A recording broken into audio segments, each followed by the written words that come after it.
कोरा कोरा झालाच पाहिजे। बंद झालेले नाफेड खरेदी केंद्र पुन्हा चालू झालं पाहिजे।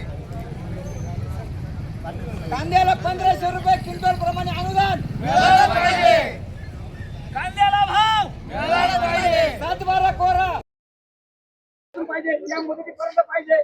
अशा वेगवेगळ्या अटी शर्ती टाकून फक्त कमीत कमी शेतकऱ्यांना योजना राबवायची, फक्त कमीत कमी शेतकऱ्यांप्रमाणे अनुदान मिळालं पाहिजे। हे भावात विकलेल्या कांद्याला 1500 रुपये क्विंटल प्रमाणे अनुदान मिळालं पाहिजे। ज्या शेतकऱ्यांनी मार्केटला मका विकलेला आहे त्या शेतकऱ्यांना नाफेडच्या भावाप्रमाणे नुकसान भरपाई मिळाली पाहिजे। मी नवनाथ कैलास बेंडके, मुक्काम पोस्ट ममदापूर, तालुका येवला, जिल्हा नाशिक। आमचा हा पूर्व पट्टा जो आहे हा कांद्याचा परिसर आहे आणि कांद्याला जितका खर्च येतो तितका कोणत्याच गोष्टीला येत नाही। प्रति एकरी कांद्याला लाखापर्यंत खर्च येतो आणि उत्पादन फक्त 20-25 हजारापर्यंत यावर्षी झालंय। तर सरकारने याच्यावर काहीतरी विचार केला पाहिजे शेतकऱ्याचा आणि कांद्याला प्रति क्विंटल 1000-1500 रुपयांपर्यंत अनुदान दिलं पाहिजे।